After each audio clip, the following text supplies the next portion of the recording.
The Meditations of Marcus Aurelius by Marcus Aurelius Antoninus, translated by George Long. Chapter 5. In the morning, when thou risest unwillingly, let this thought be present: I am rising to the work of a human being. Why then am I dissatisfied if I am going to do the things for which I exist, and for which I was brought into the world? Or have I been made for this, to lie in the bedclothes and keep myself warm? But this is more pleasant. Dost thou exist then to take thy pleasure, and not at all for action or exertion? Dost thou not see the little plants, the little birds, the ants, the spiders, the bees, working together to put in order their several parts of the universe? And art thou unwilling to do the work of a human being? And dost thou not make haste to do that which is according to thy nature? But it is necessary to take rest also. It is necessary. However, nature has fixed bounds to this too. She has fixed bounds both to eating and drinking, and yet thou goest beyond these bounds, beyond what is sufficient. Yet in thy acts it is not so, but thou stoppest short of what thou canst do. So thou lovest not thyself, for if thou didst, thou wouldst love thy nature and her will. But those who love their several arts exhaust themselves in working at them, unwashed and without food. But thou valuest thine own nature less than the turner values the turning art, or the dancer the dancing art, or the lover of money values his money, or the vainglorious man his little glory. And such men, when they have a violent affection to a thing, choose neither to eat nor to sleep rather than to perfect the things which they care for. But are the acts which concern society more vile in thy eyes, and less worthy of thy labor? How easy it is to repel and to wipe away every impression which is troublesome or unsuitable, and immediately to be in all tranquillity. Judge every word and deed which are according to nature to be fit for thee, and be not diverted by the blame which follows from any people, nor by their words. But if a thing is good to be done or said, do not consider it unworthy of thee. For those persons have their peculiar leading principle, and follow their peculiar movement, which things do not thou regard, but go straight on, following thy own nature and the common nature, and the way of both is one. I go through the things which happen according to nature, and I shall fall and rest, breathing out my breath into that element out of which I daily draw it in, and falling upon that earth out of which my father collected the seed, and my mother the blood, and my nurse the milk, out of which during so many years I have been supplied with food and drink, which bears me when I tread on it and abuse it for so many purposes. Thou sayest, men cannot admire the sharpness of thy wits. Be it so, but there are many other things of which thou canst not say, I am not formed for them by nature. Show those qualities, then, which are altogether in thy power: sincerity, gravity, endurance of labor, aversion to pleasure, contentment with thy portion and with few things, benevolence, frankness, no love of superfluity, freedom from trifling magnanimity. Dost thou not see how many qualities thou art immediately able to exhibit, in which there is no excuse of natural incapacity and unfitness, and yet thou still remainest voluntarily below the mark? Or art thou compelled, through being defectively furnished by nature, to murmur, and to be stingy, and to flatter, and to find fault with thy poor body? and to try to please men, and to make great display, and to be restless in thy mind? No, by the gods, but thou mightest have been delivered from these things long ago.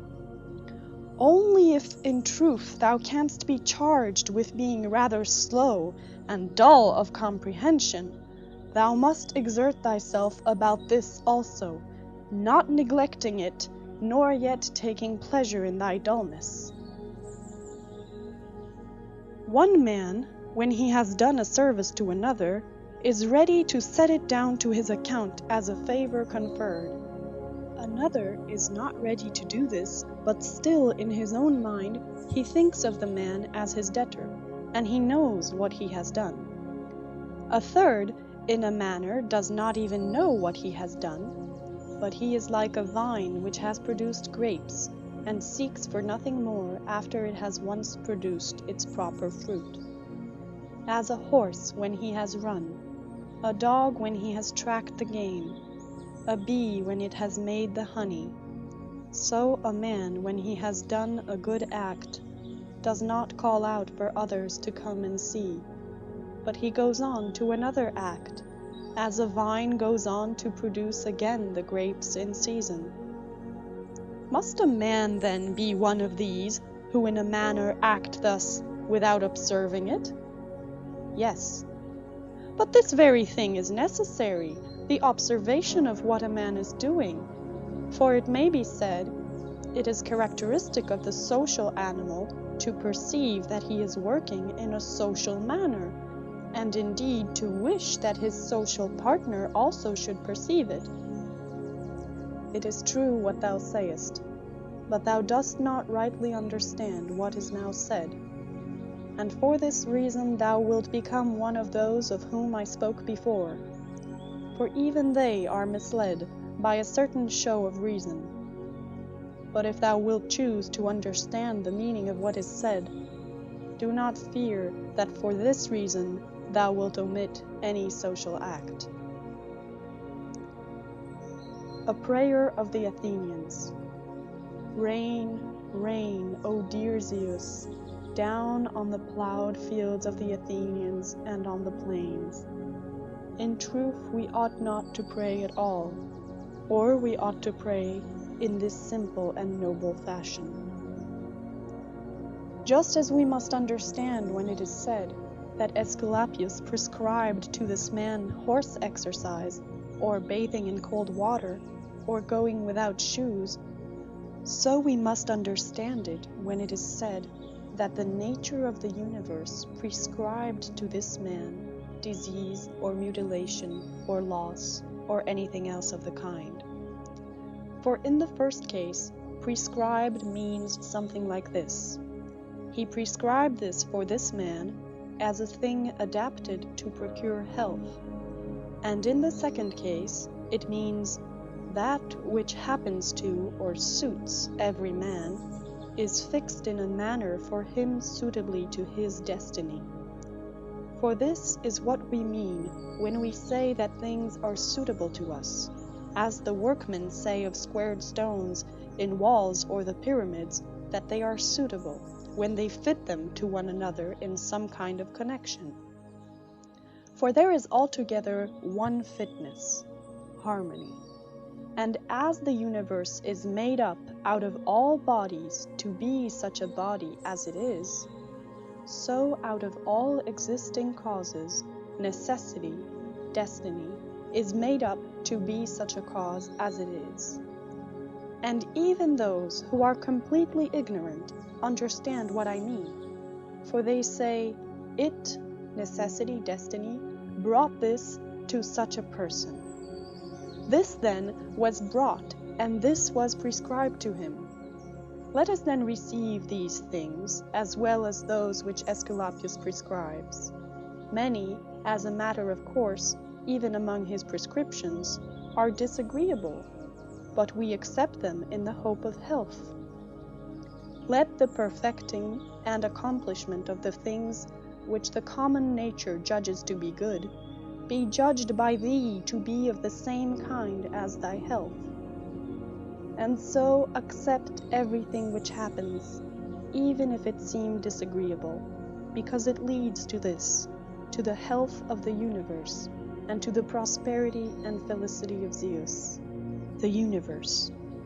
For he would not have brought on any man what he has brought, if it were not useful for the whole. Neither does the nature of anything, whatever it may be, cause anything which is not suitable to that which is directed by it. For two reasons, then, it is right to be content with that which happens to thee. The one, because it was done for thee and prescribed for thee, and in a manner had reference to thee, originally from the most ancient causes spun with thy destiny. And the other, because even that which comes severally to every man is to the power which administers the universe a cause of felicity and perfection, nay, even of its very continuance. For the integrity of the whole is mutilated if thou cuttest off anything whatever from the conjunction and the continuity either of the parts or of the causes. And thou dost cut off, as far as it is in thy power, when thou art dissatisfied, and in a manner triest to put anything out of the way. Be not disgusted, nor discouraged, nor dissatisfied, if thou dost not succeed in doing everything according to right principles. But when thou hast failed, return back again, and be content if the greater part of what thou doest is consistent with man's nature. And love this to which thou returnest, and do not return to philosophy as if she were a master, but act like those who have sore eyes and apply a bit of sponge and egg, or as another applies a plaster, or drenching with water. For thus thou wilt not fail to obey reason, and thou wilt repose in it. And remember that philosophy requires only the things which thy nature requires. But thou wouldst have something else which is not according to nature. It may be objected, why, what is more agreeable than this which I am doing? But is not this the very reason why pleasure deceives us? And consider if magnanimity, freedom, simplicity, equanimity, piety are not more agreeable. For what is more agreeable than wisdom itself, when thou thinkest of the security and the happy course of all things which depend on the faculty of understanding and knowledge?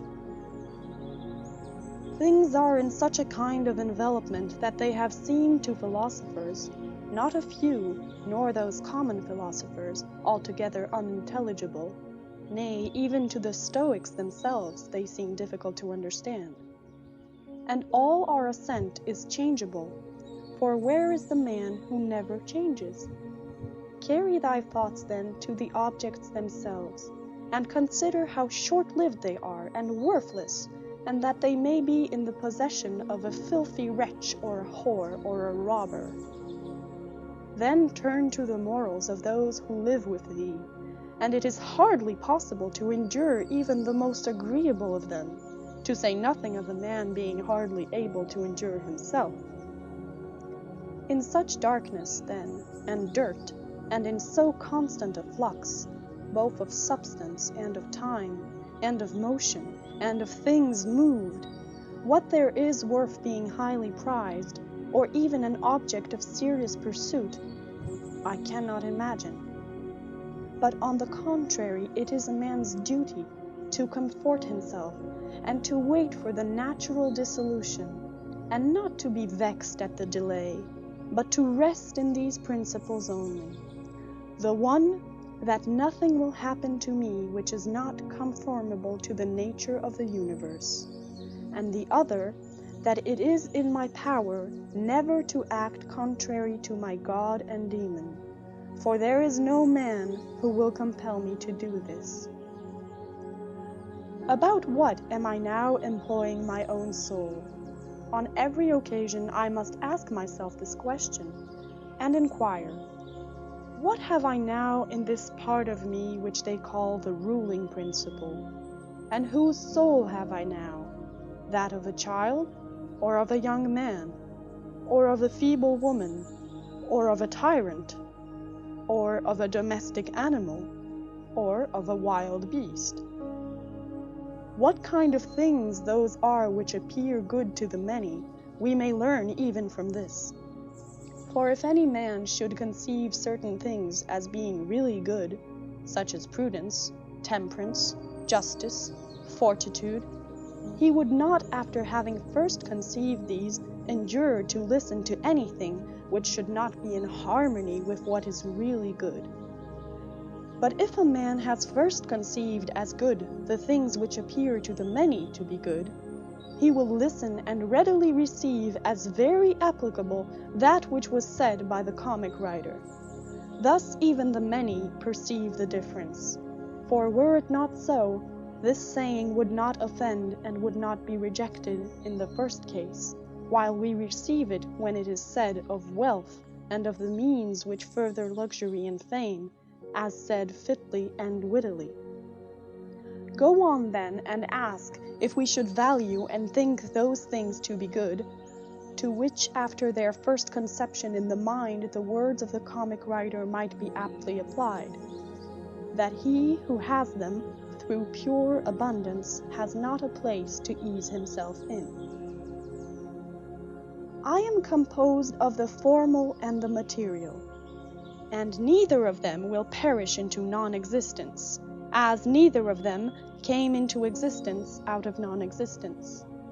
Every part of me then will be reduced by change into some part of the universe, and that again will change into another part of the universe, and so on forever. And by consequence of such a change, I too exist, and those who begot me, and so on forever in the other direction. For nothing hinders us from saying so, even if the universe is administered according to definite periods of revolution.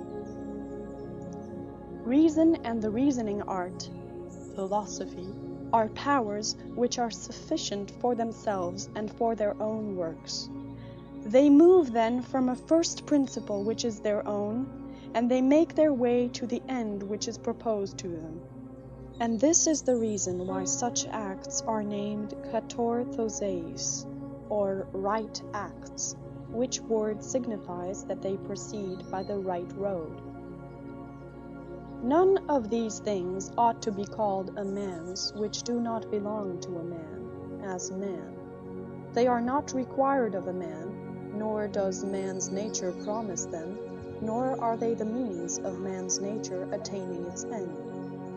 Neither then does the end of man lie in these things, nor yet that which aids to the accomplishment of this end. And that which aids toward this end is that which is good. Besides, if any of these things did belong to man, it would not be right for a man to despise them and to set himself against them. Nor would a man be worthy of praise who showed that he did not want these things, nor would he who stinted himself in any of them be good, if indeed these things were good. But now the more of these things a man deprives himself of, or of other things like them, or even when he is deprived of any of them, the more patiently he endures the loss, just in the same degree he is a better man. Such as are thy habitual thoughts, such also will be the character of thy mind. For the soul is dyed by the thoughts. Dye it then with a continuous series of such thoughts as these. For instance, that where a man can live, there he can also live well. But he must live in a palace. Well then, he can also live well in a palace. And again, consider that for whatever purpose each thing has been constituted, for this it has been constituted, and toward this it is carried, and its end is in that toward which it is carried. And where the end is, there also is the advantage and the good of each thing. Now the good for the reasonable animal is society, for that we are made for society has been shown above. Is it not plain that the inferior exist for the sake of the superior? But the things which have life are superior to those which have not life, and of those which have life, the superior are those which have reason. To seek what is impossible is madness, and it is impossible that the bad should not do something of this kind. Nothing happens to any man which he is not formed by nature to bear. The same things happen to another, and either because he does not see that they have happened, or because he would show a great spirit, he is firm and remains unharmed. It is a shame, then, that ignorance and conceit should be stronger than wisdom. Things themselves touch not the soul, not in the least degree, nor have they admission to the soul, nor can they turn or move the soul.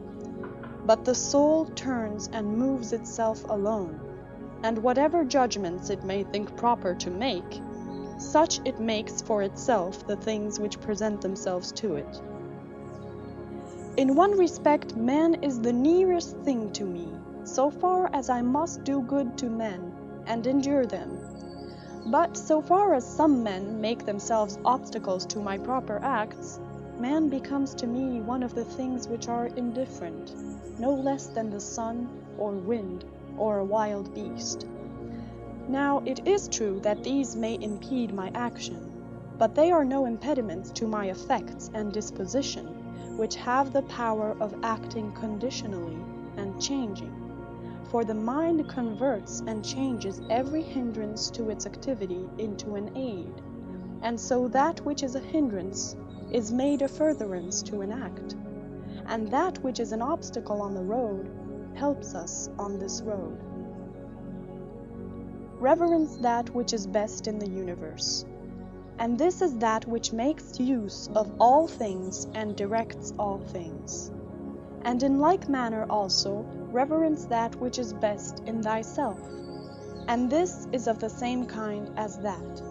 For in thyself also that which makes use of everything else is this, and thy life is directed by this. That which does no harm to the state does no harm to the citizen. In the case of every appearance of harm, apply this rule: if the state is not harmed by this, neither am I harmed. But if the state is harmed, thou must not be angry with him who does harm to the state. Show him where his error is. Often think of the rapidity with which things pass by and disappear, both the things which are and the things which are produced. For substance is like a river in a continual flow, and the activities of things are in constant change, and the causes work in infinite varieties, and there is hardly anything which stands still. And consider this which is near to thee, this boundless abyss of the past and of the future, in which all things disappear. How then is he not a fool who is puffed up with such things, or plagued about them, or makes himself miserable? For they vex him only for a time, and a short time. Think of the universal substance, of which thou hast a very small portion, and of universal time, of which a short and indivisible interval has been assigned to thee, and of that which is fixed by destiny, and how small a part of it thou art. Does another do me wrong? Let him look to it. He has his own disposition, his own activity. I now have what the universal nature wills me to have, and I do what my nature now wills me to do. Let the part of thy soul which leads and governs be undisturbed by the movements in the flesh, whether of pleasure or of pain, and let it not unite with them, but let it circumscribe itself and limit those effects to their parts. But when these effects rise up to the mind by virtue of that other sympathy that naturally exists in a body which is all one, then thou must not strive to resist the sensation, for it is natural. But let not the ruling part of itself add to the sensation the opinion that it is either good or bad. Live with the gods, And he does live with the gods, who constantly shows to them that his own soul is satisfied with that which is assigned to him, and that it does all that the demon wishes, which Zeus have given to every man for his guardian and guide, a portion of himself. And this is every man's understanding and reason. Art thou angry with him whose armpits stink? Art thou angry with him whose mouth smells foul? What good will this anger do thee? He has such a mouth, he has such armpits. It is necessary that such an emanation must come from such things. But the man has reason, it will be said, and he is able, if he takes pains, to discover wherein he offends. I wish thee well of thy discovery. Well then, and thou hast reason, by thy rational faculty stir up his rational faculty, show him his error, admonish him. For if he listens, thou wilt cure him, and there is no need of anger. As thou intendest to live when thou art gone out, so it is in thy power to live here. But if men do not permit thee, then get away out of life, yet so as if thou wert suffering no harm. The house is smoky, and I quit it. Why dost thou think that this is any trouble? But so long as nothing of the kind drives me out, I remain, am free, and no man shall hinder me from doing what I choose. And I choose to do what is according to the nature of the rational and social animal. The intelligence of the universe is social. Accordingly, it has made the inferior things for the sake of the superior, and it has fitted the superior to one another. Thou seest how it has subordinated, coordinated, and assigned to everything its proper portion, and has brought together into concord with one another the things which are the best. How hast thou behaved hitherto to the gods, thy parents, brethren, children, teachers, to those who looked after thy infancy, to thy friends, kinsfolk, to thy slaves? Consider if thou hast hitherto behaved to all in such a way that this may be said of thee: Never has wronged a man in deed or word. And call to recollection both how many things thou hast passed through, and how many things thou hast been able to endure, and that the history of thy life is now complete, and thy service is ended, and how many beautiful things thou hast seen, and how many pleasures and pains thou hast despised, and how many things called honorable thou hast spurned, and to how many ill-minded folks thou hast shown a kind disposition. Why do unskilled and ignorant souls disturb him who has skill and knowledge? What soul then has skill and knowledge? That which knows beginning and end, and knows the reason which pervades all substance, and through all time by fixed periods administers the universe. Soon, very soon, thou wilt be ashes, or a skeleton, and either a name or not even a name.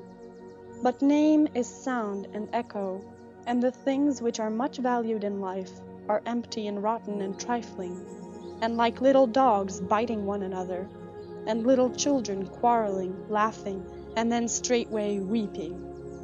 But fidelity and modesty and justice and truth are fled up to Olympus from the widespread earth. What then is there which still detains thee here? If the objects of sense are easily changed and never stand still, and the organs of perception are dull and easily receive false impressions, and the poor soul itself is an exhalation from blood. But to have good repute amid such a world as this is an empty thing. Why then dost thou not wait in tranquillity for thy end, whether it is extinction or removal to another state? And until that time comes, what is sufficient? Why, what else than to venerate the gods and bless them, and to do good to men, and to practice tolerance and self-restraint? But as to everything which is beyond the limits of the poor flesh and breath, to remember that this is neither thine nor in thy power.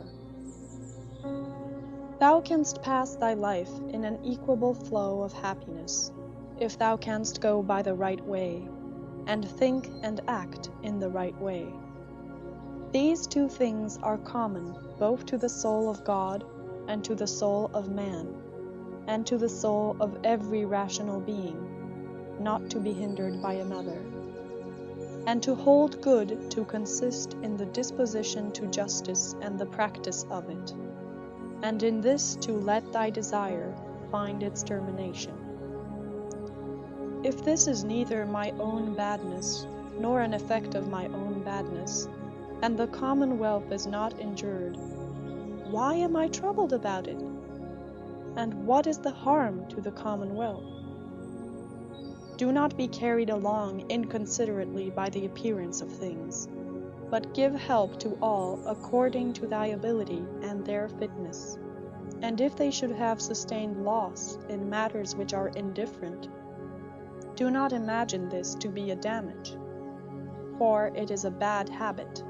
But as the old man, when he went away, asked back his foster child's top, remembering that it was a top, so do thou in this case also. When thou art calling out on the rostra, hast thou forgotten, man, what these things are? Yes, but they are objects of great concern to these people. Wilt thou too then be made a fool for these things? I was once a fortunate man, but I lost it, I know not how. But fortunate means that a man has assigned to himself a good fortune, and a good fortune is good disposition of the soul, good emotions, good actions. End of chapter 5.